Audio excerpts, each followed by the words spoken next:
The massive space station called Concordia floated in the empty space between three star systems. Its metal walls stretched for miles in every direction. Inside the main meeting hall, representatives from 47 different alien species sat around a circular table that could have held a small city. Ambassador Chen Wei stood at her assigned spot, looking very small compared to the other beings around her. To her left sat a Zeltharian who stood 12 feet tall with purple skin that seemed to shift colors when he moved. To her right, a crystalline Vorthak made soft musical sounds that somehow everyone could understand as words. The holographic display in the center of the table showed a map of their galaxy. Red dots marked the places where star systems had gone completely dark over the past 6 months. The red dots were spreading like a disease. 17 more systems have gone silent, announced Director Koss, a gray-skinned being with 4 arms who ran the Galactic Council. Our long-range sensors detect nothing. No energy signatures, no life signs, no debris. These systems simply disappear.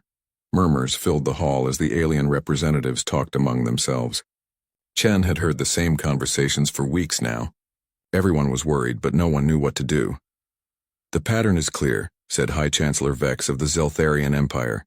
His voice boomed across the room like thunder. Something is moving through the Outer Rim territories, consuming everything in its path. We must respond with overwhelming force. Several other representatives agreed with loud voices and gestures. The Mantari delegate slammed his clawed hand on the table. The Ethereal Collective's ambassador glowed brighter with excitement. Chen raised her hand slowly. If I may speak, the room went quiet. Chen could feel dozens of alien eyes looking at her. Some looked curious. Others looked annoyed that the human had interrupted. On Earth we have old stories, Chen began. Legends passed down for thousands of years. They speak of things that live in the dark spaces between stars. Creatures that feed on light and life itself. High Chancellor Vex made a sound that might have been laughter. Ambassador Chen, surely you do not expect this council to base military decisions on primitive human folklore. These are not just stories, Chen continued, her voice steady. Our ancestors wrote about cyclical visitations, beings that come from the void every few thousand years. We call them by different names.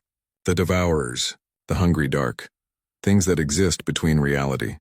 The crystalline Vorthak representative created a harmony of sounds that translated as amused laughter. How charming that humans still cling to such imaginative explanations for natural phenomena. Chen felt her face grow warm with embarrassment, but she pressed on. Earth has military forces trained specifically for encounters with entities that do not follow normal physical laws. We have weapons and techniques developed over millennia of dealing with these threats. This time the laughter was open and loud.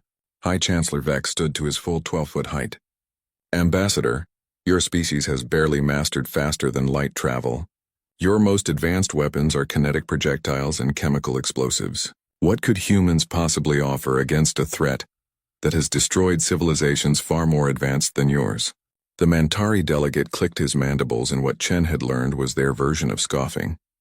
Perhaps the humans could throw rocks at the enemy. More laughter filled the room. Chen stood there, feeling the weight of their dismissal. She had expected this reaction, but it still hurt. Humanity had only joined the Galactic Council 15 years ago. Most species still saw them as children playing with toys they barely understood. Director Koss raised one of his 4 arms for silence.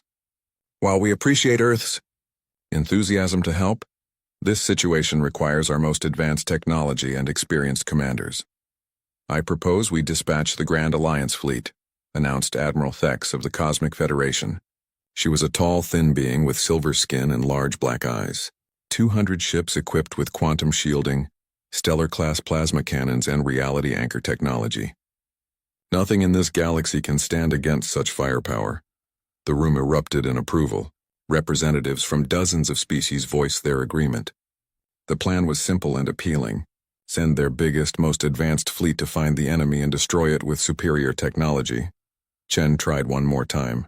The legends speak of entities that cannot be fought with conventional weapons. Technology that relies on normal physics may not work against them. Enough, High Chancellor Vex said firmly. This council will not be guided by human superstition. We have science, logic, and the combined military might of the galaxy's greatest civilizations. The vote was swift and unanimous, except for Chen's single opposing voice. The Grand Alliance fleet would launch within the week. Ships from every major species would join the armada. Their mission was to investigate the dark zones and eliminate whatever threat they found. As the meeting ended, the alien representatives filed out in groups, talking excitedly about their great fleet and certain victory. Chen remained at her spot watching the holographic display. The red dots marking dead systems pulsed like a heartbeat. "You seem troubled, Ambassador." Chen turned to see Advisor Nim of the Peaceful Union approaching. The Nim were one of the few species that had always treated humans with respect. They looked somewhat like Earth's dolphins, but with arms and legs, and they could survive in both water and air. "My people have dealt with these things before," Chen said quietly. "The patterns match our oldest records perfectly, but no one will listen. Perhaps because your species is still new to galactic society," Advisor Nim suggested gently. "Trust must be earned over time." Chen nodded, but her expression remained worried. Time is something we may not have. 3 days later, Chen stood in the observation deck of Concordia, watching the Grand Alliance fleet prepare to depart. It was truly an impressive sight. 200 ships of various sizes and designs floated in perfect formation. Zeltharian dreadnoughts with their flowing organic shapes, crystalline Vorthak vessels that looked like geometric art, Mantari war cruisers bristling with weapons, ships from the Cosmic Federation that seemed to bend light around them. The fleet's flagship was the Eternal Victory, a massive vessel that belonged to the Galactic Council itself. It carried the best technology from every member species. Its quantum shields could deflect the energy of entire stars. Its reality anchors could stabilize spacetime itself. Admiral Thex's voice came over the communication system. "Grand Alliance fleet departing for the Outer Rim. We will return victorious." One by one, the ships activated their faster-than-light drives and disappeared in flashes of light. Soon the space around Concordia was empty, except for the usual traffic of civilian vessels and patrol ships. Chen remained at the observation window long after the fleet had gone. She thought about the old stories her grandmother had told her as a child. Stories about things that lived in the spaces between spaces, creatures that fed on reality itself. She pulled out her personal communicator and sent a coded message to Earth. The message was simple: prepare the old ways. As she walked back to her quarters, Chen whispered an ancient human phrase her grandmother had taught her. "There are more things in heaven and earth than are dreamt of in your philosophy." Behind her, through the observation window, the stars in the direction of the outer rim seemed to flicker slightly, as if something vast and hungry was moving between them. 3 months passed without a single word from the Grand Alliance fleet.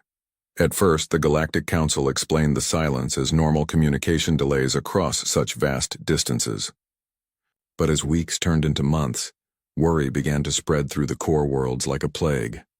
Ambassador Chen Wei sat in her small office aboard Concordia, reading reports that grew more disturbing each day. The quantum communication links with the fleet had gone completely dead. Even the emergency beacons that should have activated automatically showed nothing but empty space, where 200 of the galaxy's most advanced ships had vanished. A soft chime announced a visitor. Director Koss entered, his forearms moving nervously. The usually confident leader of the Galactic Council looked tired and worried. "Ambassador Chen," he said, sitting heavily in the chair across from her desk. "I need to speak with you about the situation in the Outer Rim." Chen set down her tablet and looked at him carefully. "Has there been any word from Admiral Thex?" "Nothing," Director Koss admitted. "But that is not why I am here. The dark zones are expanding faster than before. 7 more systems went silent just this week, and now we are receiving refugee ships." Chen felt a cold sensation in her stomach. "Refugees?" "Ships carrying survivors from the affected areas. Their stories are difficult to believe." Director Koss activated a holographic display that showed a battered cargo vessel. The ship looked wrong somehow, as if parts of it had been stretched or twisted by invisible forces. "This vessel arrived yesterday," Director Koss explained. "It carried 47 survivors from the Kepler system. They claim their entire world was consumed by something they call living shadows." The hologram shifted to show a recording of one of the survivors. It was a Mantari trader whose normally green exoskeleton had turned a sickly gray color. When the creature spoke, its voice shook with terror. "They came from between the stars," the Mantari said. "Not ships or missiles or bombs. Shadows that moved like they were alive. They touched our sun and it began to burn black. When the darkness reached our planet, people just disappeared." Not killed. Disappeared. As if they had never existed at all. Chen leaned forward. What else did they say? The survivors speak of ships that simply vanish when the shadows touch them. Technology that stops working for no reason. Rescue attempts that end with the rescuers forgetting why they came. Director Koss turned off the hologram. Ambassador Chen, these reports match the things you spoke of 3 months ago. The old legends? Chen said quietly. Yes. And now the Galactic Council is beginning to wonder if we made a mistake in dismissing your warnings. Chen stood and walked to her window. Outside, she could see the busy traffic of ships coming and going from Concordia. But she noticed something that made her heart sink. More and more of the arriving vessels were refugee ships, packed with beings fleeing from the expanding darkness. My people have been preparing, Chen said without turning around. Ever since the Grand Alliance fleet departed, Earth has been mobilizing forces trained specifically for this type of threat. What kind of forces? Director Koss asked. Chen turned back to face him. Forces that the galaxy would probably call primitive or superstitious. Soldiers who understand that sometimes faith matters more than technology. Weapons blessed by priests and shamans. Ships built according to patterns found in our oldest texts. Director Koss was quiet for a long moment. The High Chancellor still believes this is some kind of natural phenomenon that can be solved with better science. And what do you believe? Chen asked. I believe that 17 of our most advanced civilizations are now silent. I believe that our greatest fleet has vanished without a trace. And I believe that whatever is causing this does not follow the rules of physics as we understand them. The door chimed again. This time it was an emergency communication from the council chambers. Director Koss answered quickly. Sir, came the voice of his assistant. We have an emergency session called by High Chancellor Vex. Reports are coming in of the darkness reaching the Middle Rim systems. Director Koss closed his eyes for a moment. The Middle Rim was much closer to the core worlds. If the expansion continued at this rate, civilizations that had existed for millions of years would be consumed within months. I will be there immediately, he told his assistant, then turned to Chen. Ambassador, I would like you to attend this session. It is time for the council to hear more about these human legends. 20 minutes later, Chen found herself standing before the same circular table where she had been dismissed 3 months earlier. But this time the atmosphere was very different. Instead of confident voices planning military strikes, she heard worried whispers and nervous movements. High Chancellor Vex looked like he had not slept in days. His purple skin had faded to a dull gray and his usual booming voice was quiet and strained. Members of the council, he began. The situation has become critical. The darkness has consumed 41 star systems. Our most powerful fleet has vanished. And now the threat is moving toward populated areas with billions of inhabitants. The crystalline Vorthak representative created sad musical tones. Our quantum physicists cannot explain how entire star systems simply cease to exist. Our most advanced sensors detect nothing where planets and suns should be. It is as if space itself is being eaten, added the ethereal collective's ambassador, her glow dim with worry. Director Koss stood. I have asked Ambassador Chen to speak with us again about the human perspective on this crisis. Chen felt all eyes turn to her. This time there was no laughter or dismissive gestures. Fear had replaced arrogance. The entities my people call the Void Walkers have visited our galaxy before, Chen began. Our oldest records speak of previous cycles when they emerged from the spaces, between realities to feed on the energy that holds existence, together. How did your ancestors survive these previous visitations? Asked Admiral Thex's replacement, a nervous-looking being from the Cosmic Federation. By understanding that conventional warfare is useless against them, Chen replied. These entities exist partially outside normal spacetime. They cannot be destroyed by plasma cannons or quantum weapons. They feed on the ordered energy that powers advanced technology. Then how does one fight them? High Chancellor Vex asked. Chen took a deep breath. With weapons and methods that exist outside the normal rules of physics. With faith and will and understanding of forces that your scientists would call impossible. You mean magic? Said the Mantari delegate, but there was no mockery in his voice now. I mean knowledge that my people have preserved for thousands of years while more advanced civilizations forgot the old ways. Chen corrected. Earth has soldiers trained not just in military tactics, but in rituals and beliefs that can affect reality in ways your physics cannot explain. And you believe human forces could succeed where our Grand Alliance fleet failed? High Chancellor Vex asked. I believe human forces are the only ones who understand what we are really fighting, Chen said.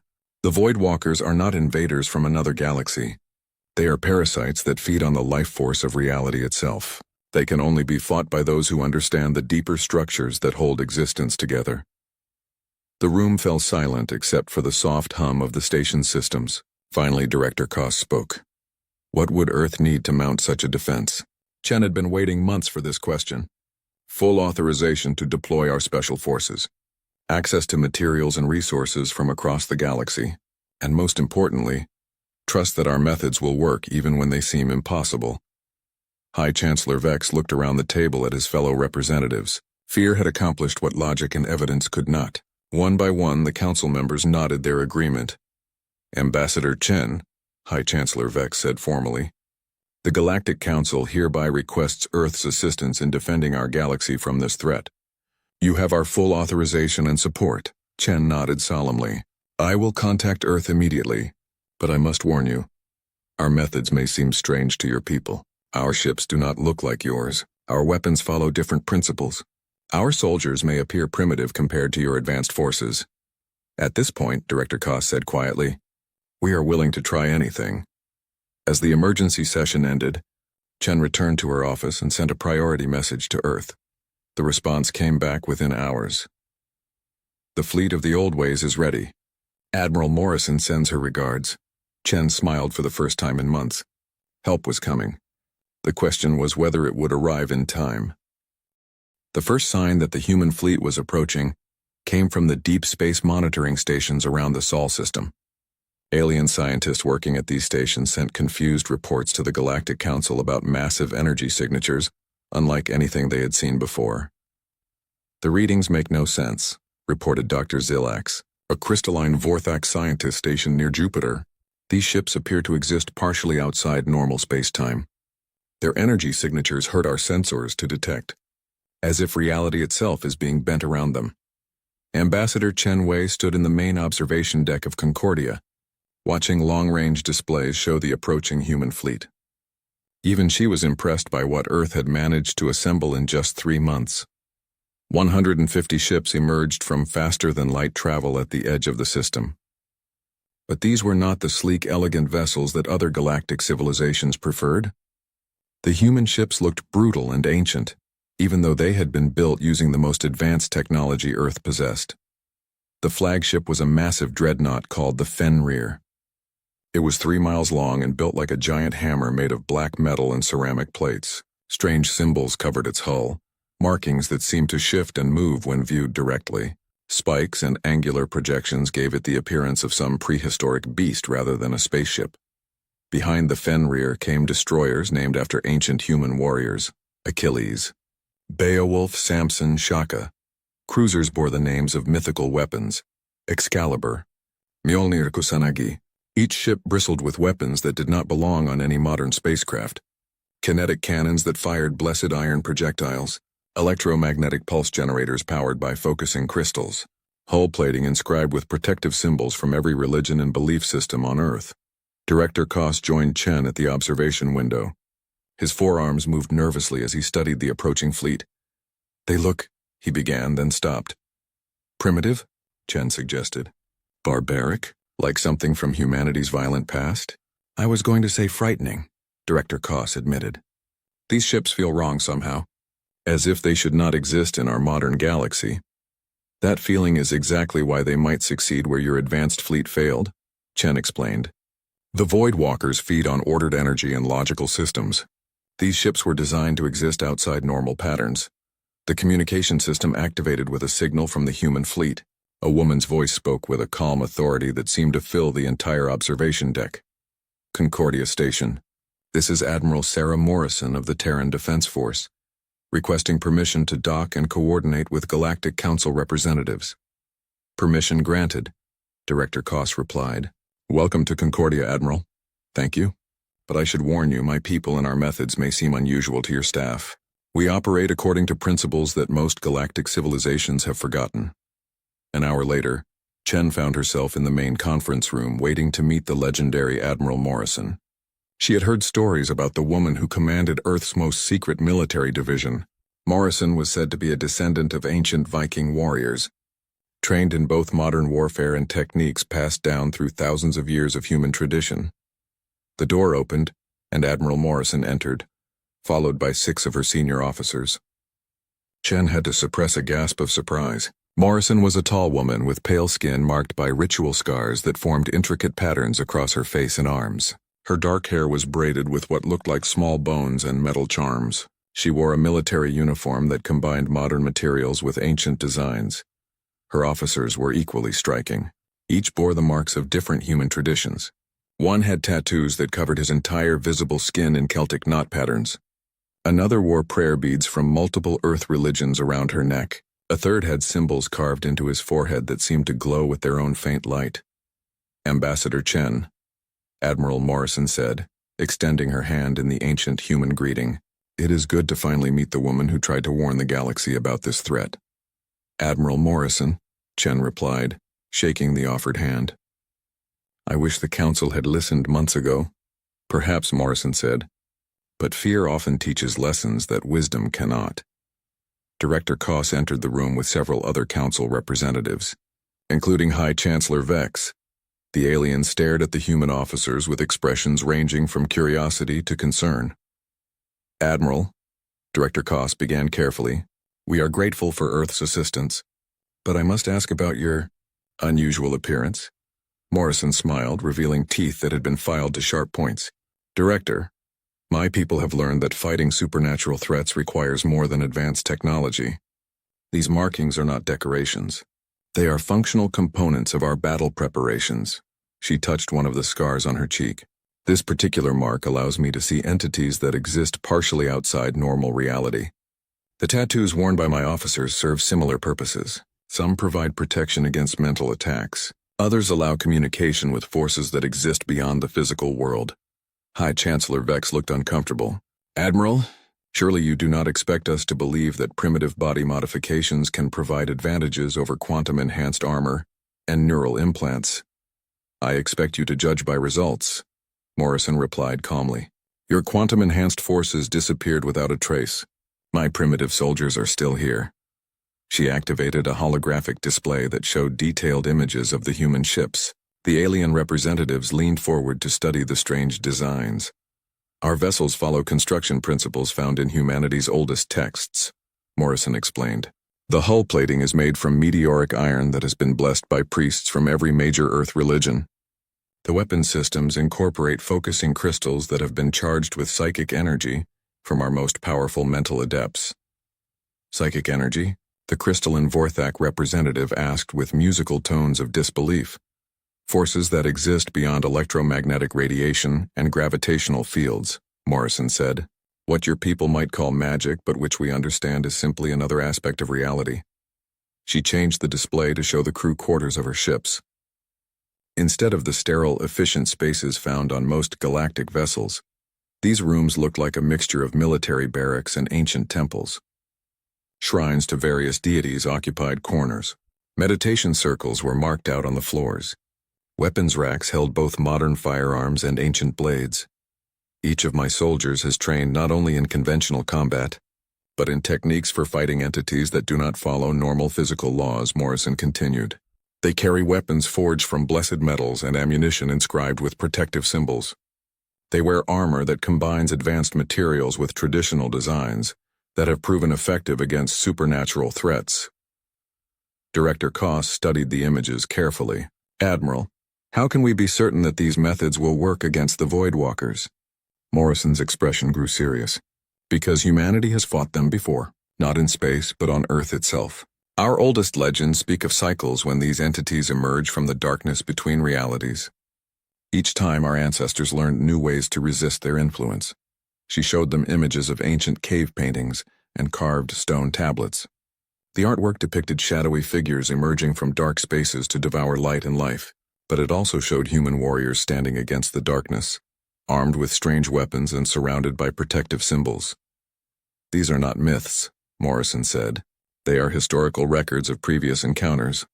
Humanity has been the galaxy's unwitting guardians for millennia, preserving knowledge that more advanced civilizations dismissed as superstition. High Chancellor Vex looked skeptical. Even if these legends are based on real events, how can primitive weapons affect entities that consumed our most advanced technology? Because the Voidwalkers feed on ordered energy and logical systems, Morrison explained. They are parasites that consume the patterns that hold reality together. Advanced technology with its complex systems and predictable behaviors makes perfect food for them. She gestured to her own equipment. Our methods appear primitive because they exist outside normal patterns. A blessed iron bullet does not follow the same rules as a plasma bolt. A warrior protected by faith and tradition cannot be consumed in the same way as a soldier dependent on technology. The room fell silent as the alien representatives tried to process this information. Finally, Director Koss spoke. "What do you need from us, Admiral?" "Time and trust," Morrison replied. "My fleet will depart for the dark zones within 6 hours. We ask only that the Council allow us to operate according to our own methods, no matter how strange they may seem." "And if you succeed?" High Chancellor Vex asked. Morrison smiled grimly. "Then the galaxy learns that there are some threats that can only be faced by those who remember the old ways." As the meeting ended, Chen watched Admiral Morrison and her officers leave the conference room.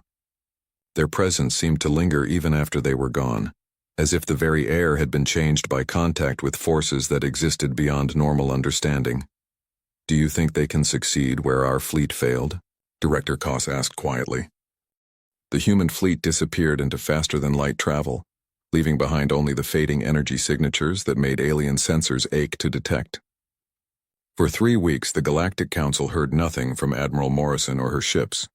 The only updates came from refugee vessels fleeing the expanding dark zones, carrying stories that grew more terrifying each day.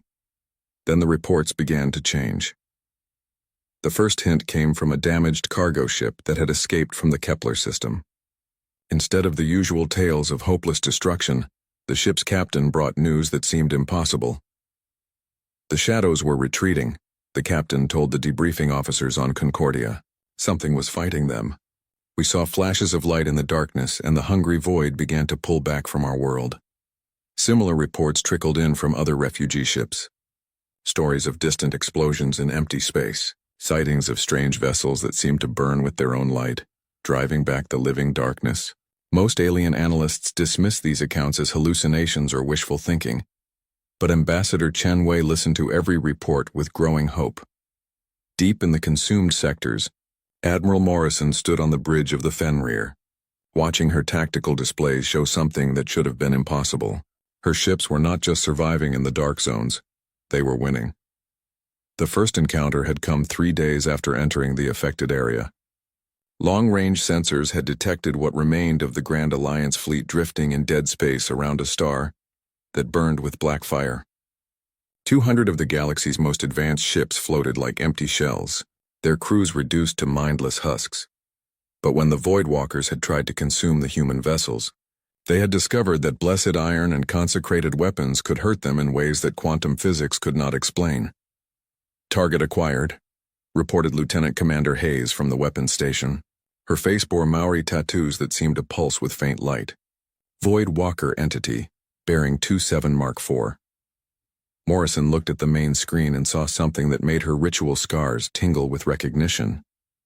The creature was enormous, stretching across several miles of space like a living shadow given form. It moved with purpose and hunger, reaching out with tendrils of pure darkness to drain the remaining energy from a dead planet.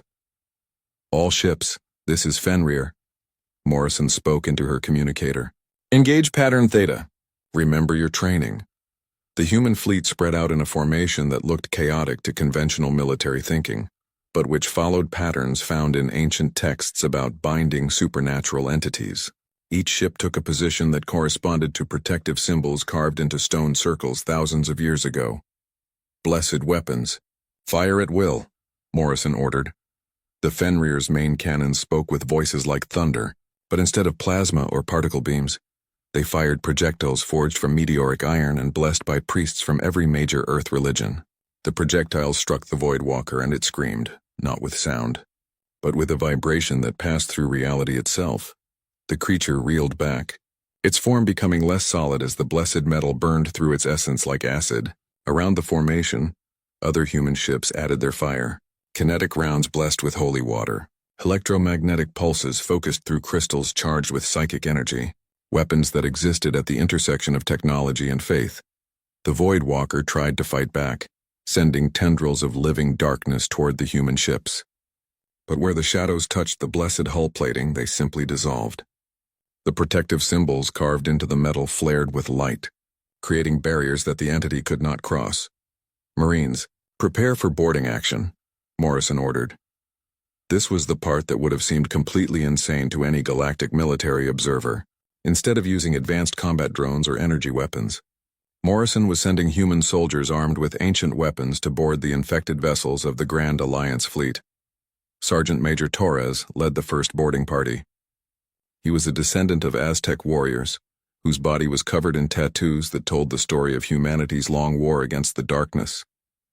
His armor combined advanced materials with traditional designs, and he carried weapons that no other galactic civilization would recognize as military equipment. His sidearm was a pistol that fired bullets forged from iron taken from meteorites and blessed by shamans. His primary weapon was a sword made from the same meteoric metal, its blade inscribed with protective symbols from a dozen different human cultures. Around his neck hung amulets that would have looked like primitive jewelry to most aliens, but which provided protection against mental attacks that could drive a person insane. The boarding shuttle approached the dead hulk of a Zeltharian dreadnought. As they prepared to dock, Torres could feel the wrongness that pervaded the ship. The Void Walkers had not simply killed the crew. They had consumed their very essence, leaving behind empty shells that still moved and breathed, but no longer contained anything that could be called alive. Remember, Torres told his Marines as they prepared to enter the ship, these things used to be people. They are not our enemy. The shadows that control them are our target. The boarding party moved through corridors that felt like walking inside a wound in reality itself. The ship's advanced systems had been corrupted by the Voidwalker's presence. Computer screens showed impossible geometries. Gravity worked in directions that should not exist. The very air seemed diseased. They found the first group of husks in what had been the ship's mess hall. 20 Zeltharian crew members sat at tables staring at nothing with empty eyes. They moved when the humans entered, but their movements were wrong. Too fluid, too coordinated, like puppets controlled by a single mind. Blessed salt, Torres ordered. His Marines opened containers of salt that had been consecrated by priests and scattered it around the room. Where the salt touched the husks, they stopped moving and collapsed as the shadow entities controlling them were forced to retreat. But the real fight came when they reached the ship's core. There they found a Void Walker that had taken up residence in the quantum computer systems. The entity had grown fat on the ordered energy of the ship's most advanced technology, becoming a writhing mass of living darkness that filled the entire chamber. Form the circle, Torres commanded. His Marines arranged themselves in a pattern that came from human traditions older than written history. Each soldier held weapons blessed according to different cultural practices, creating a combination of protective energies that no single faith could have achieved alone. The Void Walker attacked with tendrils of pure entropy, trying to unmake the Marines at a molecular level, but the protective circle held, and blessed weapons began to tear holes in the creature's essence. Meteoric iron bullets burned through shadow. Consecrated steel blades cut through tentacles made of living darkness. The entity shrieked as it was forced back into whatever dimensional space it had come from. As it died, the ship's systems began to return to normal. Lights that had burned with black fire returned to their proper spectrum. Gravity resumed its usual behavior. Similar battles took place throughout the dark zones as Admiral Morrison's fleet methodically cleared the infected areas. Each victory was small but significant. Each rescued ship proved that the Void Walkers could be defeated by those who understood their true nature. But the real test came when the human fleet reached the source of the infestation, a massive entity that existed partially in normal space and partially in the void between realities. It was the size of a small moon, a creature of pure hunger that fed on the life force of entire star systems. Morrison stood on her bridge, looking at something that challenged her understanding of reality itself. The entity was beautiful in a terrifying way, its form shifting between dimensions like a living kaleidoscope of darkness and impossible colors. All ships. This is Admiral Morrison, she spoke into her communicator. We are about to engage the primary entity. Remember why we are here. Remember what we fight for. Remember that humanity has faced the darkness before and prevailed. The human fleet arranged itself in the largest protective formation ever attempted. 150 ships took positions that corresponded to a binding circle that covered thousands of miles of space. Each vessel added its voice to a pattern of energy that drew on traditions from every human culture. Fire, Morrison ordered. What followed was not a battle in any conventional sense. It was a ritual of banishment carried out on a cosmic scale, using warships as components in a ceremony that sought to drive the Voidwalker back to whatever realm it had come from. Blessed weapons spoke in unison. Protective symbols flared with light across the hulls of human ships. Marines aboard infected vessels fought shadow entities in hand-to-hand combat using weapons their ancestors would have recognized. The primary entity fought back with all the fury of something that had fed unopposed for eons. It reached out with tendrils of pure destruction, trying to unmake the human ships at a fundamental level. But the blessed hulls held, and the protective formations channeled energies that existed beyond the normal rules of physics. Slowly, impossibly, the massive Voidwalker began to retreat. Its form grew less solid as the binding ritual forced it back toward the dimensional spaces between realities. The return of the human fleet to Concordia Station created a sensation throughout the galaxy. Long-range sensors detected the approaching ships while they were still days away from the station, and the readings made alien scientists question everything they thought. They knew about physics. The human vessels were escorting a massive convoy of rescued ships, not just the remains of the Grand Alliance fleet, but hundreds of civilian vessels that had been trapped in the dark zones for months. More importantly, Admiral Morrison's ships carried something that should have been impossible: preserved remains of the Voidwalker entities they had destroyed. Ambassador Chen Wei stood in the main docking bay as the Fenrir came alongside Concordia Station. She could see the changes that the battle had left on the human ships. Their hulls bore scars that looked like they had been burned by something beyond normal matter. Strange symbols that had been carved into the metal now glowed with a faint light that seemed to exist outside the normal spectrum. The docking bay fell silent as Admiral Morrison disembarked with her senior staff. The ritual scars on her face had deepened during the campaign, and new markings covered her arms. She carried herself with the quiet confidence of someone who had faced the impossible and won. Director Koss approached with a delegation of council representatives. For the first time since Chen had known him, the usually composed leader seemed uncertain about how to proceed. Admiral Morrison, he began carefully, the Galactic Council owes you and your people a debt that can never be repaid. Morrison nodded politely. Director Koss, we did what humanity has always done. We stood against the darkness. The reports we received seemed... High Chancellor Vex struggled for words. Impossible. Your ships not only survived in the dark zones but actually defeated entities that consumed our most advanced technology. The reports are accurate, Morrison confirmed. The Voidwalkers have been driven back to the dimensional spaces they came from. The infected star systems are returning to normal. Your people are safe. She gestured to her officers, each of whom carried sealed containers made from the same meteoric iron that plated their ships. We brought proof. The containers held what Morrison's scientists had managed to preserve of the defeated Voidwalkers. To the naked eye, they appeared to contain only empty darkness. But when alien sensors tried to analyze them, the reading showed patterns of energy that existed partially outside normal spacetime.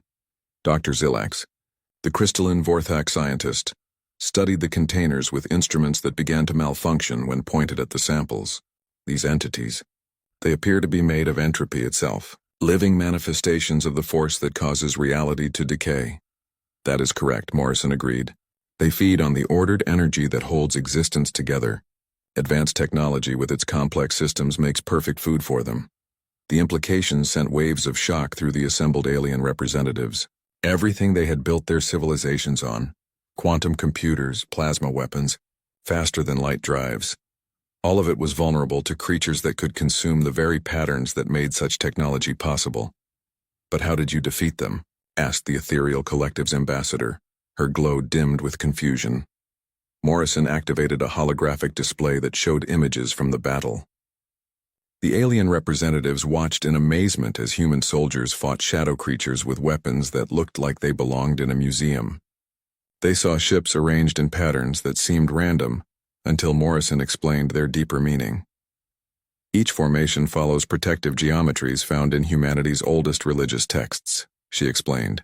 These patterns create fields of energy that exist outside normal physics. The Void Walkers cannot consume what they cannot understand. She showed them footage of Marines boarding infected ships, their bodies protected by armor that combined advanced materials with traditional designs. The symbols carved into their equipment glowed with light that pushed back the living darkness. Our weapons work because they exist at the intersection of technology and faith, Morrison continued. A bullet forged from meteoric iron and blessed by priests carries energies that the Voidwalkers cannot process.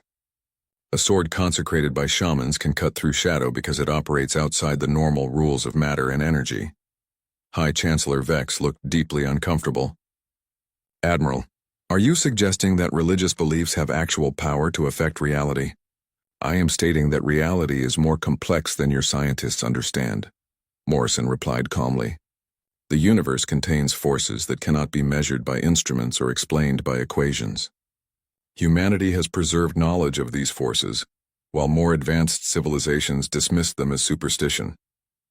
Director Koss studied the battle footage carefully. Your people seem to know exactly how to fight these entities, as if you had encountered them before. Because we have, Morrison confirmed. The Voidwalkers visit our galaxy in cycles that last thousands of years.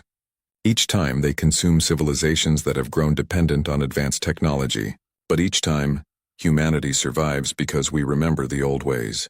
She showed them images from Earth's museums and archaeological sites, cave paintings depicting shadow creatures emerging from dark spaces, stone circles arranged in patterns that matched the formations her fleet had used in battle, ancient weapons forged from meteoric iron according to traditions passed down through countless generations. These are not myths or legends, Morrison explained. They are historical records of previous encounters. Humanity has been the galaxy's unwitting guardians for millennia, preserving knowledge that more advanced civilizations lost.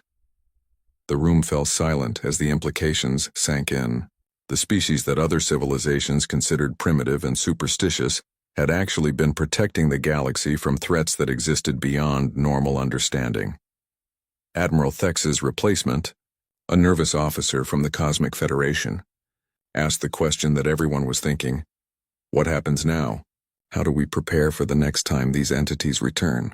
Morrison smiled grimly. That depends on whether the galaxy is willing to learn from humanity's experience. She activated another display that showed detailed plans for a new type of military organization.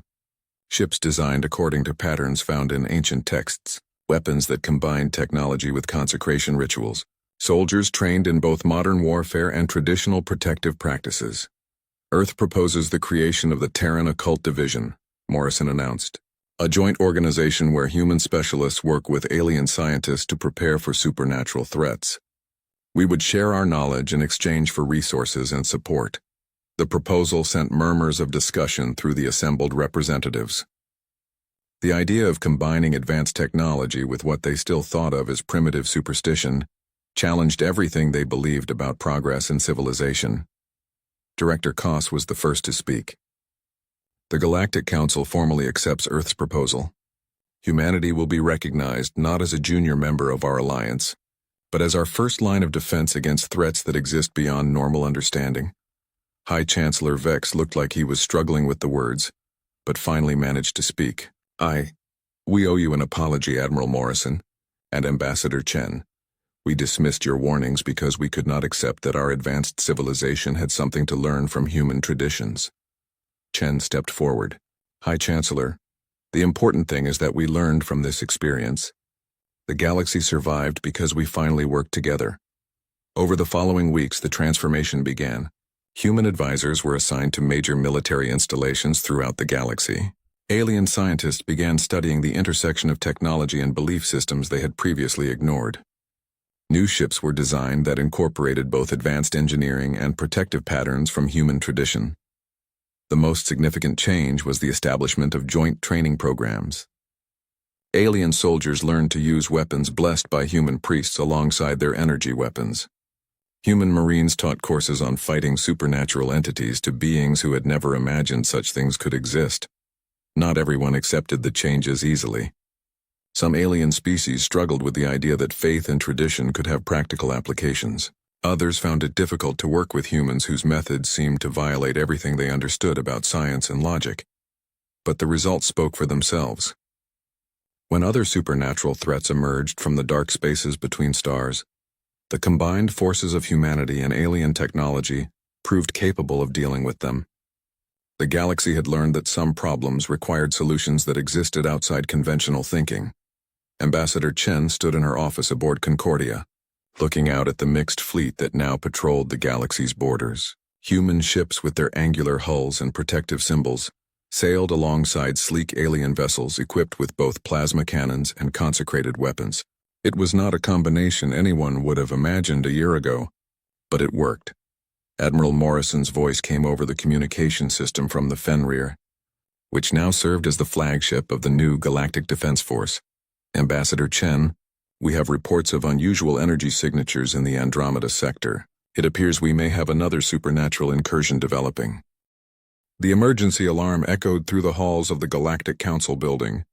Ambassador Kethvar rushed toward the meeting chamber, his forearms adjusting his ceremonial robes as he moved. In his 200 years of service, he had never heard the alarm sound with such urgency. The massive chamber buzzed with confused voices speaking dozens of languages.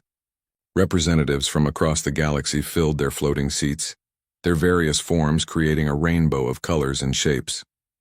At the center podium, Council Prime Zarath raised her crystalline hand for silence. The reports are confirmed, she announced, her voice carrying clearly through the translation devices. All human settlements, stations, and ships have gone silent, simultaneously. A wave of shocked murmurs swept through the chamber. Kethvar felt his breathing slits flutter with surprise. The humans had been active in galactic affairs for nearly 3 centuries. They operated trading posts, research stations, and diplomatic missions on thousands of worlds. What do you mean, silent? Called out General Throck of the warrior clans, his massive frame making his seat creak. Exactly that, Zarath replied. No communications, no responses to calls, no signs of life. But their facilities remain operational. Their ships are still docked. Their lights are still on. Trade Minister Vexilon of the Federation leaned forward. Are they dead? Sick? Under attack? Unknown. Initial scans show no bodies, no signs of struggle, no evidence of disease or weapons. They simply aren't there. Kethvar's mind raced. The humans had been everywhere in recent decades. They served as translators between species that couldn't communicate directly. They solved technical problems that had puzzled engineers for generations. They mediated disputes that seemed impossible to resolve. I volunteer to investigate, Kethvar said, standing. Sol Station is closest to our territory. I can be there in 6 hours. Zarath nodded. Approved. Take a full survey team. We need answers. The journey to Sol Station felt longer than usual. Kethvar stared out at the stars, trying to make sense of the situation. Humans were practical creatures. They didn't do things without reason. But abandoning everything they had built? It made no sense. Sol Station appeared on the view screen, its massive bulk rotating slowly against the backdrop of Earth's yellow sun. The station looked normal. Lights blinked in the windows. Ships moved in automated patterns around the docking bays, but the communication channels remained silent. Life support is active, reported his pilot, a young hegemony officer named Vixtal. Artificial gravity is functioning. All systems show green. Any life signs? None. The station reads as completely empty of biological life. They docked at the main port. The airlock cycled normally and they stepped into the station's main corridor. The lights were bright, the air fresh and clean. But the silence felt wrong. Stations this size should echo with voices, footsteps, the hum of activity. Kethvar led his team deeper into the station. In the first cafeteria they found meals sat half-eaten on tables. Steam still rose from cups of the bitter brown liquid humans called coffee. Food lay fresh on serving trays as if the kitchen staff had simply vanished mid-task. Look at this, called Dr. Morden, the team's scientist. She stood beside a computer terminal. The screen shows an active research project. The last entry was made 17 minutes ago. Kethavar peered at the screen. The text was in human English, which he could read thanks to his diplomatic training. The document discussed improvements to quantum field generators. Technical notes filled the margins. Half-completed equations covered the bottom of the screen. It's like they were working normally and then just stopped, Morden said. They explored further. In the residential sections, they found personal belongings untouched. Clothes hung in closets. Photos of human families sat on desks. Children's toys lay scattered in play areas, but no humans anywhere. The strangest discovery came in the hydroponics bays. The vast gardens that fed the station's population were thriving. Automatic systems watered and tended the plants, but human gardeners had clearly been working there recently. Fresh tool marks showed in the soil. Newly planted seedlings sat in careful rows. They were planning for the future, Vixtal observed, touching a small plant. These won't be ready to harvest for months. In the command center, they found the station's main computers running normally. Security cameras showed empty corridors and vacant rooms, but the recordings from 3 days earlier showed normal human activity. People working, laughing, going about their daily lives. Then between one recording and the next, they were simply gone. Check the departure logs, Kethavar ordered. Morden worked at the controls. No departures logged. No ships missing from the docking bays. No emergency protocols activated. According to these systems, 50,000 humans should still be aboard this station. Kethavar felt a chill run through his spines. 50,000 people didn't just disappear. There had to be an explanation. What about personal logs, messages? Anything that might tell us what happened? They spent hours searching through human computer systems. Most of the files were routine. Work reports, personal messages, entertainment records. But slowly a pattern emerged. References to something called the Gathering. Mentions of preparation time ending. Notes about the next phase. Here's something, Vixtal called from another terminal. A personal message from the station commander to his family on Earth, sent 2 days ago. The message appeared on screen. Commander Harris, a middle-aged human male, smiled at the camera. But something in his expression seemed different. Calmer than usual, almost peaceful. "My dear family," the message began. "By the time you receive this, the waiting will be over. Don't worry about us. Don't try to find us. We're going where we need to go. The work here is finished. Your work is just beginning. Remember what we taught you. Remember what you learned. Use it well." The message ended abruptly. Kethavar played it again, studying the human's face. There was no fear, no sadness. If anything, Harris looked satisfied. "Run a galactic search," Kethavar ordered. "Check every human facility, every human ship, every human settlement. I want to know if this message pattern repeats." The results came back within hours. The same thing had happened everywhere. Humans had simply vanished from every location simultaneously, leaving behind the same kind of peaceful, cryptic messages. No demands, no threats, no explanation of where they had gone or why. But they had left something else behind. In every human facility, investigators found the same thing: fully functional technology, complete databases, and detailed instruction manuals written in multiple galactic languages. It was as if the humans had prepared everything needed for other species to take over their work. This wasn't random, Kethavar told his team as they prepared to leave Sol Station. This was planned, organized. They knew exactly what they were doing. But why? Morden asked. Humans loved building things, solving problems, working with other species. Why would they abandon all of this? Kethavar looked out at the empty station corridors one last time. I don't know, but I have a feeling we're going to find out, and I'm not sure we're going to like the answer. As their ship pulled away from Sol Station, Kethavar sent his report to the Galactic Council. The humans hadn't been taken. They hadn't been destroyed. They had chosen to leave. The question that would haunt the galaxy was simple. Why? Behind them, Sol Station continued its silent rotation, a monument to a species that had simply decided their time was finished. 3 months had passed since the humans disappeared, and the galaxy had not grown quieter. If anything, the confusion had grown louder. Ambassador Kethavar stood in his office, reviewing reports that made less sense each day. Trade routes that had run smoothly for decades were now failing. The Zephyrian silk merchants couldn't communicate with the crystalline buyers without human translators. Technical problems that humans had routinely solved were now causing system failures across multiple worlds. But the biggest mystery remained. Where had the humans gone, and how? Dr. Zixtel, the hegemony's leading expert on alien psychology, had requested a meeting. She entered Kethvar's office carrying a datapad and wearing the expression of someone who had discovered something disturbing. "I've been analyzing the human facilities," she said without greeting. "The pattern is more complex than we first thought." Kethvar gestured for her to sit. "What have you found?" "References to something called Project Exodus. The name appears in hidden files across dozens of human installations. But here's the strange part. Some of these references date back over 200 years. 200 years? But humans have only been in galactic society for 3 centuries. Exactly. They were planning this almost from the moment they joined us. Zixtal activated her datapad, showing a timeline. "Look at this pattern.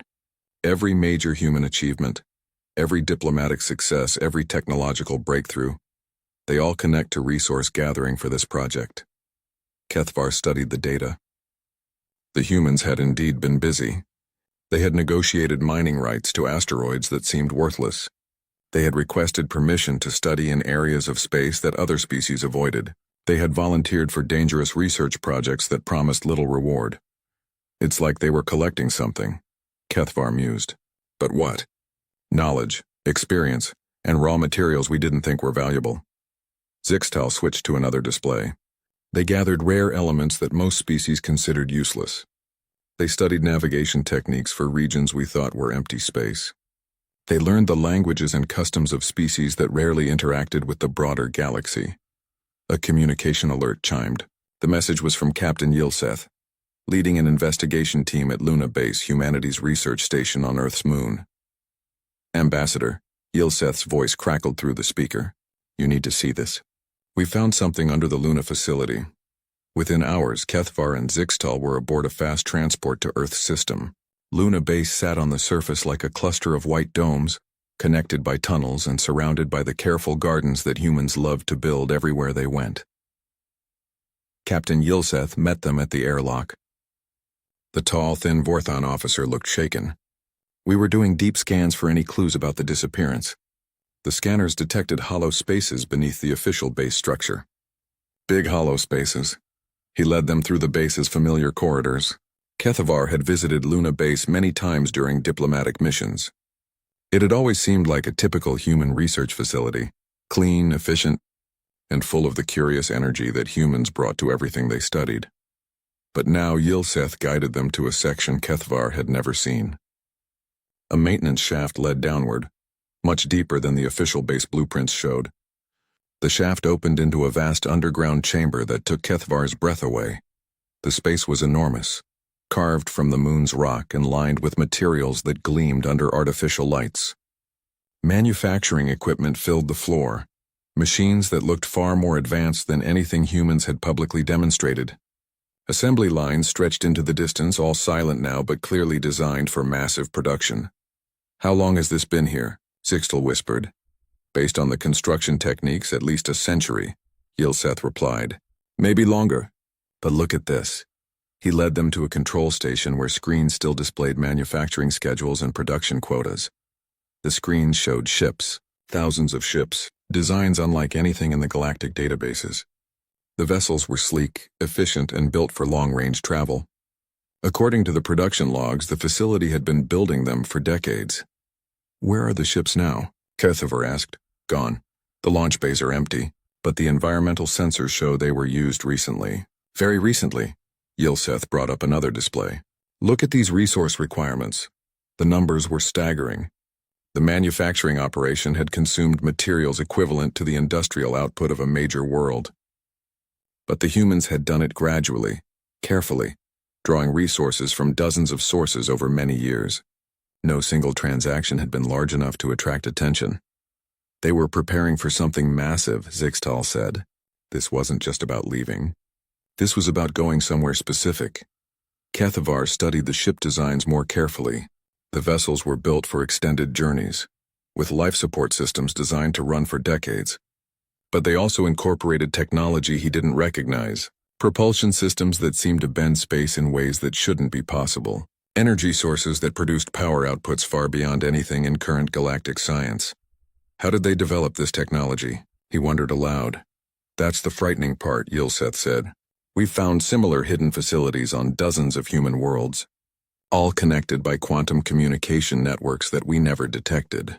They were sharing information and resources across their entire species, coordinating a project that spanned multiple star systems. A technician called from across the chamber. Captain, you should see this. They gathered around another control station. The technician, a young hegemony engineer, pointed at a star chart displayed on the screen. This appears to be their navigation data, but look at these coordinates. The chart showed familiar galactic regions, but with flight paths marked leading toward the galactic rim and beyond. The paths didn't stop at the edge of known space. They continued outward into the void between galaxies. That's impossible, Kethvar said. Nothing can survive in intergalactic space. There are no resources, no stars, no way to maintain life support for the years it would take to cross that distance. Maybe not for us, Zixtal said quietly. But humans were always different. They thought in longer time frames. They planned further ahead. And apparently they developed capabilities we never imagined. They spent days exploring the Luna facility. Each discovery made the scope of human preparation more clear. Food production systems designed to run for centuries. Educational programs for children who would be born during long journeys. Cultural preservation archives containing the complete history of human civilization. Most unsettling were the personal logs they found. Generations of humans had known about Project Exodus. They had raised their children with the understanding that someday, the species would leave the galaxy behind. They had treated their time among other galactic species as a learning experience, not a permanent home. Listen to this, Zixtal said, playing an audio log from a human engineer named Chen, recorded 50 years earlier. Today we finished the prototype navigation system. The children ask when we'll use it, and I tell them, when the time is right. They don't understand yet that we're not building a future here. We're building a future out there, among the stars no one else can reach. The final discovery came in the deepest part of the facility, a chamber filled with detailed studies of every galactic species. Not just basic information, but deep analysis of psychology, social structures, technological capabilities, and potential for development. The humans had been watching, learning, and documenting everything. We weren't their allies, Kethvar realized. We were their research subjects. Not subjects, Zixtal corrected, reading through the files. Look at these notes. They genuinely cared about our progress. They wanted us to succeed. But they also believed we needed to succeed on our own. A report dated just weeks before the disappearance caught Kethvar's attention. It analyzed the current state of galactic civilization and concluded that most species had reached a point where human assistance was becoming a hindrance rather than a help. We have become a crutch, the report stated. Our presence prevents others from developing their own solutions. Our mediation stops them from learning to communicate directly. Our technology makes them dependent rather than innovative. The time has come to step back and let them grow. As they prepared to leave Luna Base, Kethvar felt a strange mixture of admiration and betrayal. The humans had helped galactic civilization advance by centuries, but they had done it while planning their own departure from the beginning. The question now, he told Zixtal as their ship lifted off from the lunar surface, is whether we can survive without them. Below them, Earth turned slowly in space, its blue oceans and green continents beautiful but empty of the species that had called it home. The humans were gone, but their legacy remained in every alliance they had forged, every problem they had solved, and every lesson they had taught. The galaxy would have to learn whether those lessons had been enough. The war room in the Galactic Council building had never seen so much activity. Representatives from every major species crowded around the central display, watching as Captain Mordeth of the warrior clans presented his findings. The trail is clear, the massive warrior announced, his scarred face grim. The humans didn't just disappear. They left a path we can follow. Ambassador Kethvar leaned forward. 6 months of investigation had revealed the scope of human preparation, but not their destination. What kind of trail? Exotic particle signatures, Mordeth replied. Our best tracking technology can detect the residue from their propulsion systems. The signatures are unlike anything in our databases, but they're consistent across multiple departure points. The display showed a 3-dimensional map of the galaxy, with bright lines extending from former human settlements. All the lines pointed in the same direction, toward the galactic rim and beyond. "How is that possible?" asked Trade Minister Vexlon. "Our fastest ships can barely reach the galactic edge. Crossing into intergalactic space would take thousands of years." "Not with conventional technology," Dr. Zixtal interjected. "But the humans weren't using conventional technology. The particle signatures suggest they developed faster-than-light travel methods that make our current systems look primitive." Council Prime Zarath studied the display with her crystalline eyes. "How long had they possessed this technology?" "That's the disturbing part," Mordeth continued. "We found similar particle traces in archived sensor data going back over a century.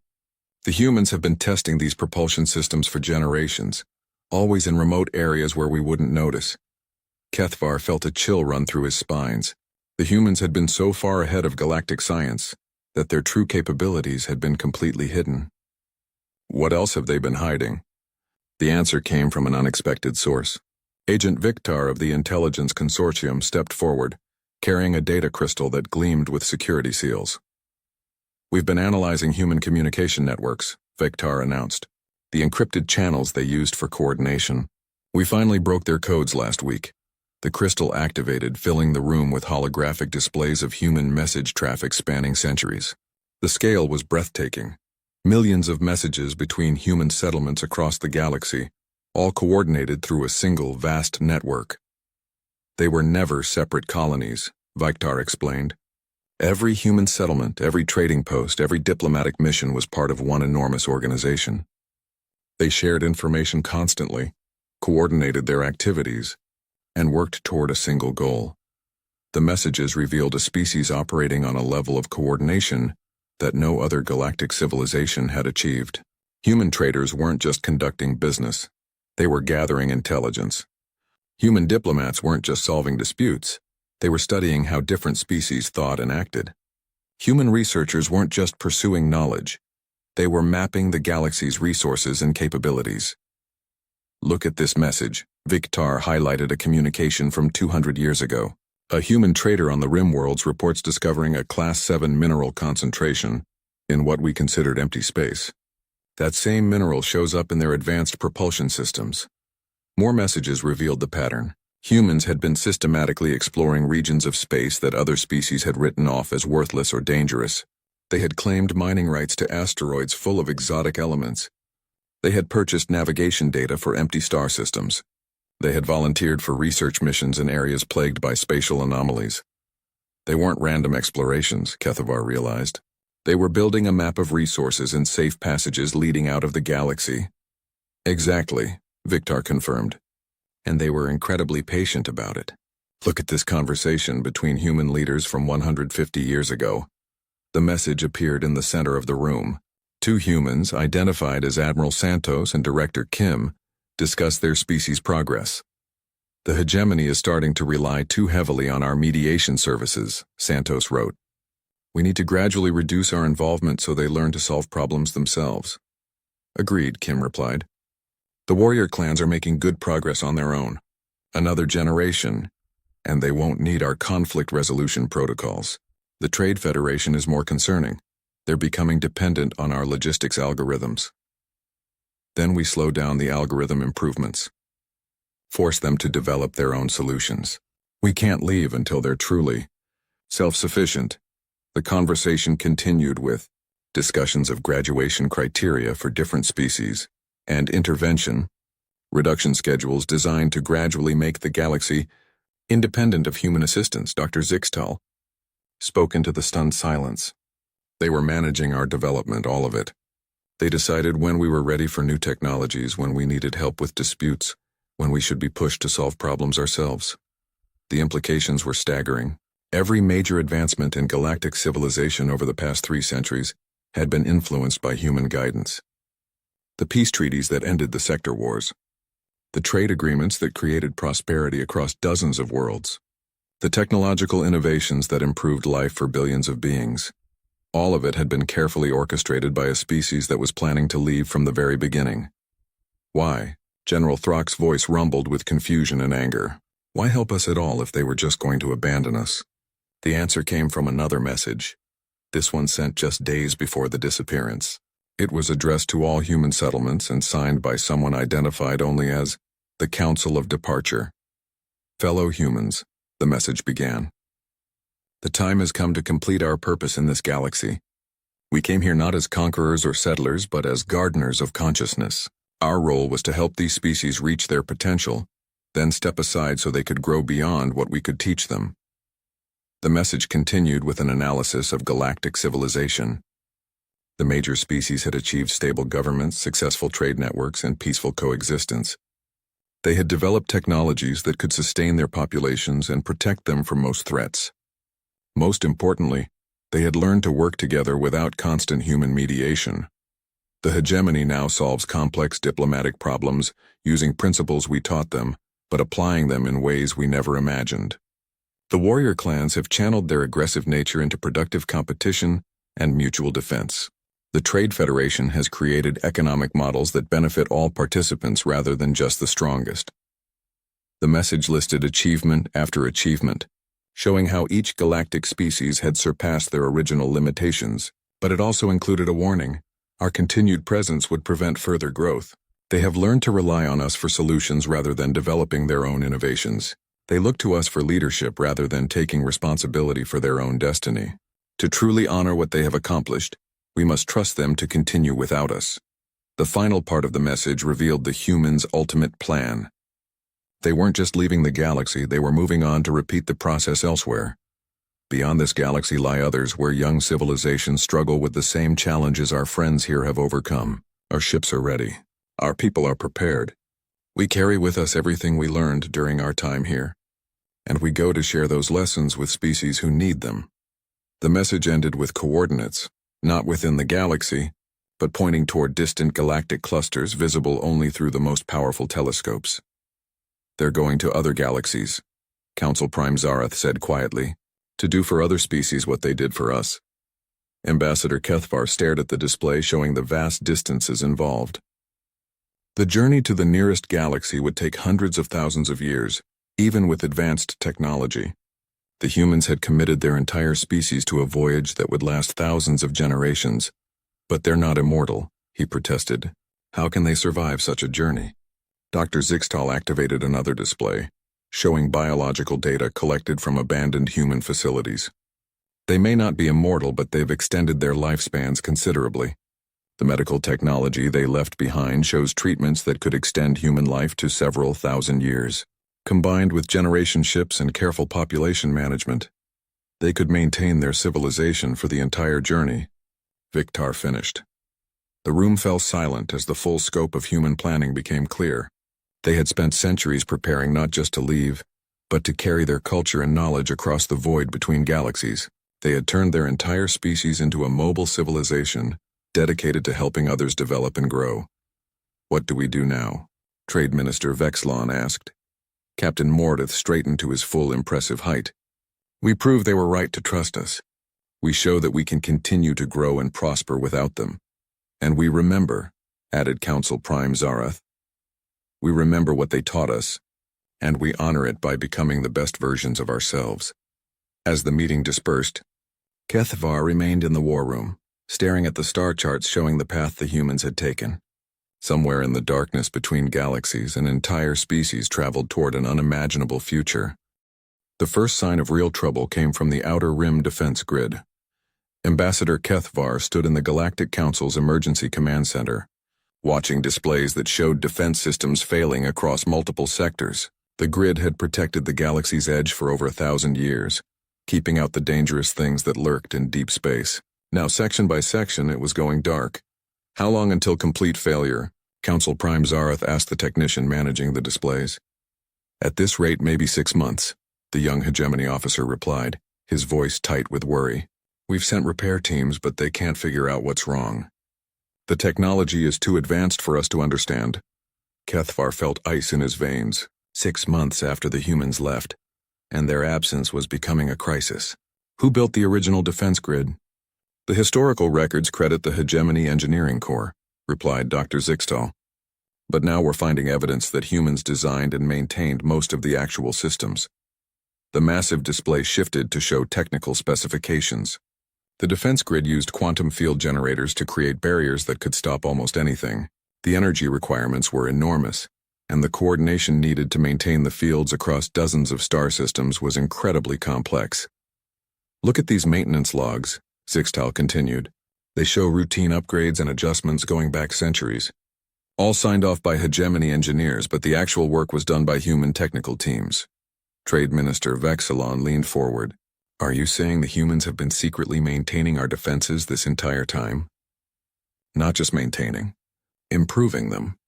The current grid is far more powerful than the original hegemony design. The humans upgraded it continuously, always making it look like our own technology. General Throck's massive fist slammed onto the table. Why didn't they tell us? Why hide it? For the same reason they hid everything else, Kethvar said grimly. They wanted us to believe we were capable of protecting ourselves. The implications were terrifying. The defense grid didn't just protect against space debris and radiation. It kept out the void seekers, ancient mechanical intelligences that emerged from deep space every 1,000 years to harvest biological civilizations. The last emergence had been 800 years ago, stopped by the defense grid before most species even knew they were under threat. When are the void seekers due to return? Kethvar asked. Dr. Zixtal consulted her historical database. Her crystalline face went pale. According to the pattern, sometime in the next 50 years. The command center fell silent except for the soft humming of computers and the distant sound of repair crews working on the failing systems. Without the defense grid, the galaxy would be completely vulnerable to the next void seeker emergence. But the defense grid wasn't the only system failing. Over the following weeks, problems cascaded across galactic civilization. The quantum communication relays that enabled instant communication between star systems began experiencing delays and disconnections. Trade routes that had operated smoothly for decades started suffering from navigation errors and coordination failures. It's the algorithms, Vexilon reported during an emergency council session. The predictive systems we use for trade routing, resource allocation, and logistics coordination. They're all degrading without constant updates. What kind of updates? Sarath asked. The kind the humans provided every month for the past 2 centuries. We thought our own programmers were maintaining the systems. But it turns out they were just implementing improvements that humans designed. Captain Mordeth brought even worse news from the warrior clan's territory. The peace treaties between the clans and the hegemony are breaking down. Without human mediators, old disputes are flaring up again. The situation deteriorated rapidly. The stellar hegemony accused the Trade Federation of manipulating shipping routes to favor Federation worlds. The Federation claimed the hegemony was using diplomatic pressure to secure unfair trade advantages. Both sides demanded that the warrior clans choose sides in the growing dispute. The humans didn't just mediate our conflicts, General Throck admitted during a private meeting with Kethvar. They designed the frameworks we use to resolve them. Without those frameworks, we're falling back on old patterns of behavior. Those old patterns included territoriality, resource hoarding, and the kind of tribal thinking that had nearly destroyed galactic civilization before the humans arrived. Species that had worked together for centuries began viewing each other with suspicion. Trade agreements collapsed. Scientific collaborations ended.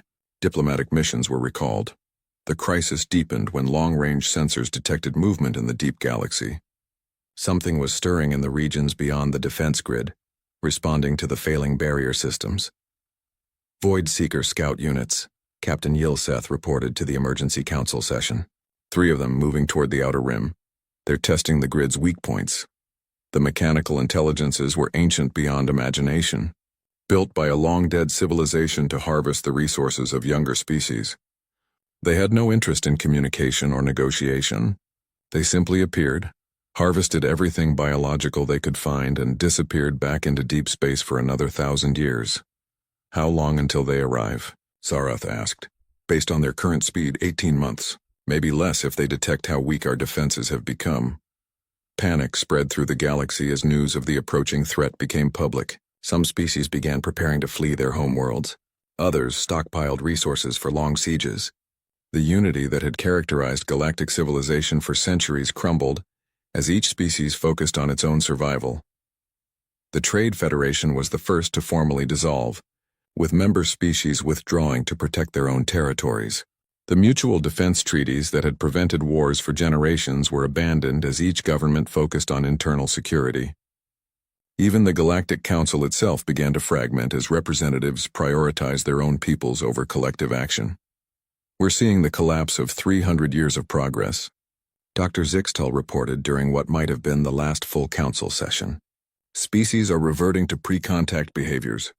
Isolationism, militarization, resource competition. Kethvar looked around the chamber at the half-empty seats. Many representatives had already departed, recalled by their governments to deal with local crises. The galaxy was pulling apart at precisely the moment it needed to work together. The humans knew this would happen, he realized. They must have. They were too smart not to understand the consequences of their departure. Then why did they leave? Vexlon demanded. Why abandon us when they knew we'd fall apart without them? The answer came from an unexpected source. In the abandoned human facilities on Luna Base, a delayed message system activated for the first time since the departure. The message was addressed to the Galactic Council and carried the signature of Director Chen, one of the human leaders who had coordinated Project Exodus. If you are receiving this message, it means our departure has triggered the crisis we predicted, Chen's voice said calmly. You are facing the collapse of systems you did not know we maintained, the return of conflicts you thought were permanently resolved, and threats you believed someone else would handle for you. The message continued with an analysis that was painfully accurate. The humans had identified every weakness in galactic civilization, every dependency they had created, every problem their departure would cause. We could have prevented this crisis by staying, Chen explained. We could have continued to maintain your defenses, mediate your conflicts, and solve your problems. But that would have made you permanently dependent on us. You would never have learned to stand on your own. The recording showed Chen's face, a middle-aged human woman with kind eyes and a determined expression. Growing up is always painful. A parent who never allows their child to face challenges does not help that child become strong. We have been your parents for 3 centuries. Now you must become adults. The message ended with technical specifications for repairing the defense grid, frameworks for resolving interspecies conflicts, and algorithms for maintaining the trade and communication networks. Everything the galaxy needed to rebuild what was collapsing. They left us the tools, Kethvar said quietly. They just didn't leave themselves. As the council session ended and representatives prepared to return to their worried governments, Kethvar realized that the humans had given them one final gift. The crisis itself was a lesson, a demonstration of how much they had accomplished and how much they were capable of accomplishing. Again, the question was whether the galaxy was mature enough to learn from that lesson before the Void Seekers arrived. 2 years after the humans departed, Ambassador Kethvar stood on the observation deck of the rebuilt Galactic Defense Station, watching the stars with a mixture of pride and melancholy. The galaxy had changed in ways no one could have predicted. The crisis that followed humanity's departure had indeed brought the worst out of many species initially. Wars had broken out. Trade had collapsed. The defense grid had failed completely, leaving the galaxy vulnerable to the approaching Void Seekers. For months it seemed like galactic civilization might destroy itself. But then something remarkable happened. The species of the galaxy remembered what the humans had taught them, not just the technical knowledge but the principles behind it. They began to work together again, not because human mediators forced them to, but because they chose to. The warrior clans had surprised everyone by becoming the first to master the human defense technologies. General Throck's engineers, working with brilliant determination, not only repaired the quantum field generators but improved them. The new defense grid was stronger than anything the humans had built. The Trade Federation reformed itself with new rules that no single species could dominate. The stellar hegemony opened its borders to scientific collaboration on a scale never seen before. Even the smallest species found their voices heard in the new galactic community that emerged from the chaos. "Contact incoming," announced the station's communication officer, a young Vorthon named Siltara. "Unknown vessel approaching from the galactic rim." Kethvar turned from the stars to the main display. The approaching ship was unlike anything in the galactic databases, sleek, efficient, and bearing design elements that were hauntingly familiar. "It's human," he breathed. The ship was small compared to the massive vessels humanity had used for their exodus. Clearly designed for fast travel rather than long-term habitation, it moved with the easy grace of advanced technology, slipping through space without disturbing the local gravity fields. "They're requesting permission to dock," Silterra reported. "The pilot identifies herself as Captain Sarah Chen of the Human Diplomatic Corps." The name sent a chill through Kethavar. Sarah Chen had been listed among the dead in a mining accident 30 years ago, but the face that appeared on the communication screen was unmistakably her, unchanged by the decades that should have passed. "Permission granted," Kethavar said. "I'll meet her personally." Within an hour, he stood in the station's main docking bay as the human ship settled onto its landing pad. The airlock cycled, and Sarah Chen stepped out looking exactly as she had 3 decades earlier. She wore the simple dark uniform that human diplomats had favored, and her expression carried the same calm confidence that had characterized her species. "Ambassador Kethavar," she said with a slight smile. "Thank you for agreeing to meet with me. I bring greetings from humanity and a message for the Galactic Council." They walked through corridors filled with the busy activity of the rebuilt station. Species that had been enemies 2 years ago now worked side by side, maintaining the systems that protected their common home. Chen observed everything with interest but no surprise. "You've done well," she said simply. "Better than we hoped, actually." "We had good teachers," Kethavar replied, "though we wish they hadn't left us to learn the lessons alone." Chen's expression grew serious. "That was necessary. Growth requires independence. We stayed too long already." In the main conference room, hastily assembled representatives from across the galaxy waited. Council Prime Zarath, Trade Minister Vexilon, General Throck, and dozens of others who had lived through the crisis and rebuilding. All of them stared at the human woman who should have been dead. "Before you ask," Chen began. "Yes, I died in that mining accident, but death for humans has become temporary." She activated a small device that projected images into the center of the room. The display showed human forms that looked familiar but somehow different, taller, more graceful, with eyes that held depths of knowledge impossible in normal lifespans. "We evolved," Chen explained. "Not just technologically but biologically. We learned to transfer consciousness between bodies to extend life indefinitely, to exist in forms suited for the vast journeys we undertake." The images shifted to show the human fleet in the void between galaxies, massive ships that were part vessel, part city, part ecosystem, hundreds of them, carrying millions of humans on a journey that would span hundreds of thousands of years. "We are no longer the species you knew," Chen continued. "We are something new, something designed to travel between the stars and help younger civilizations reach their potential." General Throck leaned forward. "Why did you come back?" "Why now?" "To deliver our final message and to give you something you've earned." Chen gestured, and the display changed to show distant galaxies, each one marked with symbols indicating the presence of developing civilizations. "We are not unique. Across the universe there are species like us, gardeners of consciousness, shepherds of growth. We find young civilizations and help them mature, then move on when our work is done." She looked around the room at the assembled representatives. "You have graduated.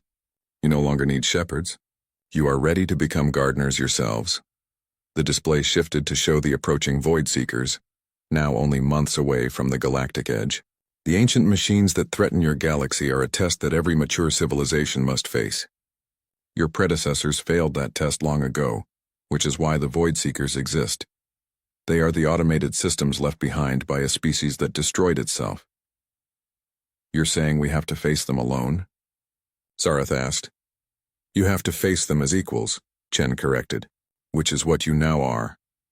She activated another part of her device, and the room filled with technical specifications more advanced than anything the galaxy had ever seen. Weapons that could disrupt the Void Seekers' programming, shields that could protect entire star systems, communication technologies that could coordinate defense across multiple galaxies. "These are gifts from humanity," Chen said. "Not as your protectors, but as your peers. Use them to defend your home and to help others who will face the same challenges you have overcome." Trade Minister Vexilon studied the displays with growing amazement. "This technology, it could change everything. It should change everything," Chen agreed. "You are no longer a young civilization learning from older ones. You are a mature civilization capable of teaching others. She stood and moved to the great window that looked out at the stars. In the galaxies we approach, there are species facing the same struggles you once faced. Wars that seem unsolvable, technologies they cannot master, social problems that appear impossible to overcome. Turning back to the assembled representatives, Chen's expression held the same mixture of pride and sadness that parents show when their children leave home. When you are ready, and you will know when that time comes, some of you will choose to follow the path we have taken. You will build ships capable of crossing the void between galaxies. You will carry the lessons you learned here to younger civilizations that need guidance. The implications were staggering. The galaxy was not graduating into isolation, but into a vast community of mature civilizations that spanned the universe. Humanity had not been unique. They were part of an ancient pattern of growth and guidance that connected all intelligent life. The Void Seekers will arrive in 4 months, Chen said. You have everything you need to stop them. After that, your real journey begins. She moved toward the door, but Kethavar called after her. Will we see humans again? Chen paused and smiled. When you reach the next galaxy, the one we are approaching now, we will be there to welcome you as equals. But that journey is yours to make when you choose to make it. As she left, Chen's ship lifted silently from the docking bay and accelerated toward the galactic rim with impossible speed. Within minutes, it was gone, leaving behind only the technologies that would transform galactic civilization. 3 months later, when the Void Seekers emerged from deep space in their ancient mechanical glory, they found a galaxy ready for them. The species that had once cowered behind human-maintained defenses now stood together with weapons and shields of their own design. The battle was fierce, but brief. The Void Seekers, designed to harvest helpless civilizations, were not prepared for organized resistance from multiple species working in perfect coordination. Their ancient programming, unchanged for millions of years, could not adapt to enemies who fought with both advanced technology and hard-won wisdom. As the last Void Seeker ship was disabled and its crew of ancient machines finally put to rest, the galaxy celebrated not just victory but graduation. They had faced their greatest test and proved themselves worthy of the vast universe that awaited them. Ambassador Kethavar stood again on the observation deck, but now he looked not at the familiar stars of his own galaxy, but toward the distant light of other galaxies where new challenges and new students waited. The humans had given them their greatest gift, not protection or technology, but the knowledge that they were capable of protecting and teaching others. Someday when they were ready, the galaxy would carry that gift to the stars.